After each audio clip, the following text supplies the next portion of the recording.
በከተማችን ባለፉት 5 ዓመታት በርካታ ሰላምን የማወክና ግጭትን የማስነሳት እኩይ እቅዶች እና ፍላጎቶች ቢያጋጥሙንም ከከተማችን ሕዝብ ጋር በመተባበር በሰራነው ተከታታይ ስራ አንድም ኮሽታ ሳይሰማ የከተማችን ሰላም ፍጹም ሰላማዊ እና ዘላቂ ሆኖ ቀጥሏል።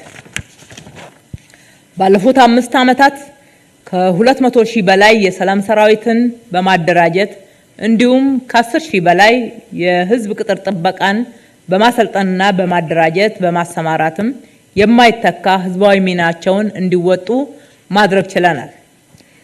ደንብ መተላለፎችንና ደንብ ጥሰቶችን የመቆጣጠር ስራዎችን ለማጠናከር በተወሰዱ እርምጃዎች በከተማው የሚታዩ ህገወጥ ድርጊቶች በከፍተኛ ሁኔታ መቀነስ የተቻለ ሲሆን በተለይም ህገወጥ የመሬት ወረራ፣ ህገወጥ ማስታወቂያ፣ ህገወጥ የጎዳና ንግድ፣ ህገወጥ የእንስሳት ዝውውርና እርድ፣ ህገወጥ የመንገድ አጠቃቀምና ህገወጥ የግንባታ ቁጥጥር ስራዎችን በማጠናከር የህግ የበላይነትን በማስከበር የደንብ መተላለፎችን በዘላቂነት በመቀነስ የነዋሪውን መብት የማስጠበቅ ስራዎች ተሰርተዋል፣ ውጤት ማስመዝግበዋል። በከተማችን ሰላም አስተማማኝ እንዲሆን የህግ የበላይነት እንዲረጋገጥ መላውን የጸጥታ ኃይላችንን በማስተባበር በተሰሩ ስራዎች ከባድ ወንጀል ምጣኔ እንዲቀንስ በተሰራው ስራ ከባለፈው ዓመት ተመሳሳይ ወቅት ጋር ሲነጻጸር በ47 እጅ እንዲቀንስ አስችሏል።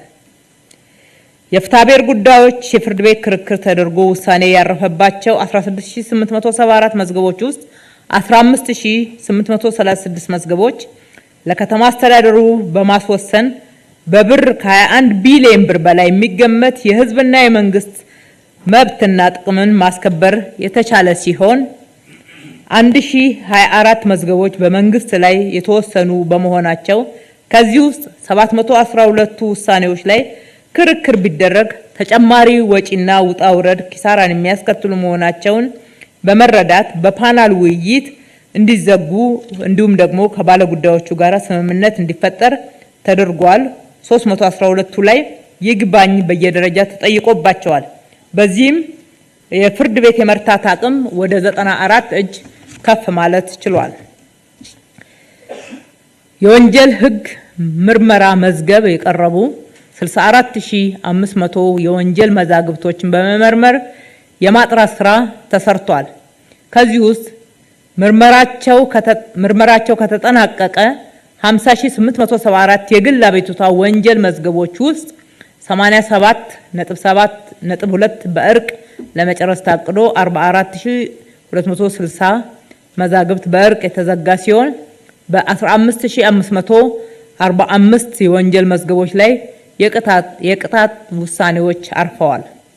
የፍርድ ቤት ውሳኔዎችን የማስፈጸም በተመለከተ ከ1690 ጉዳዮች ውስጥ በ1686 መዝገቦች ላይ ማስፈጸም የተቻለ ሲሆን የማስፈጸም ሁኔታውም ወደ 99 እጅ አድጓል።